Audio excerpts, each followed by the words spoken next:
If you are grateful for your job, but you still feel like deep down you should be doing more, if that's your situation, because that's my situation, you need a plan. I need a plan. And I'm not saying to the end of leaving your job, but let's say you want to create something, build something, so that you can leave your job. But what if you have no intention of leaving your job? Let's say you love your job, you're grateful for the paycheck, you're grateful for your benefits, but I think we still need something that is just for us. I think we need something that feeds our spirit, that feeds our soul, that taps into the thing that God has put in you, whether that's to have a business of your own or to be an artist, to create, to bake, to paint, to sing, something. So I wrote a little list for both of us because, we're going to do this together. Like I said, I understand what's going on in the world, and I am beyond grateful for my job. There are perks that if I left, I would miss, but it does not satisfy me, all those years that I worked for myself. So this job does not satisfy that part of me and who I am at my core. So the first thing, write down what you really want to do or what you think you're supposed to do. God's word says, write the vision and make it plain. And of course, God knows best. Um, Two, start small. That can be 30 minutes or an hour a day. You are worth 30 minutes. I am worth 30 minutes. That could be before you go to work or after you go to work or on your lunch break. Like right now, I'm taking my break to talk to you. Like not my lunch break, but my 10-minute break. I'm taking that time just to speak to you, to get out of the building, get out of the office. It's a beautiful day out here. It's warm, but just to get away, right? Number three, we're going to use what we have.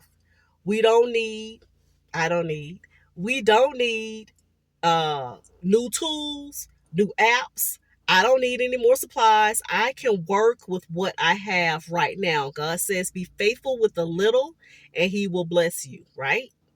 And I've seen that happen in my life. So I know it's true. But I wanted to say too, we're going to use what we already have and we're going to use what we already know. Because especially if you have spent any time with any particular endeavor, you have some knowledge that other people can benefit from. I know that I do. Okay. Number four, we are going to stay consistent. We're going to take that first step and then we're going to take that second step. We are not going to stop because a journey of 1,000 miles starts with that one step. And if you take that first step, but then you just stop in the middle of the street, you will never get to where it is that you're trying to go. So that's, I'm holding myself accountable to being consistent with the things that I'm focusing on right now. And like I said, 30 minutes, 15 minutes, just every day, focus on something that is for you, for your dream, for your passion to get you where you want to go. My husband says this thing all the time that, um, certain people are trying to find fulfillment in their job, and he'll say the job is just the bank. That's it. Nothing else, nothing more. You come to a place and you're exchanging, your time for some money that you need in this world. But if you're trying to build something else, you're not something that you feel proud of, something that you that feeds into your spirit. That may not happen on your job. So you have to work harder to focus on that thing, and that's staying consistent. It is so true that this job, my job, like I said, I'm exchanging my time for a certain amount of money that gets deposited, and I need that for life. But I'm going to find my purpose. You're going to find your purpose. And if you already have it, great. We're going to focus on that thing. You know what it is. You know what that makes you excited. You know what you really want to do. And that is going to bring fulfillment to your life. You need the paycheck, but you, as a person who was created by the creator, you need that thing. You need something that you're focusing on, something that you're building, something that you're creating.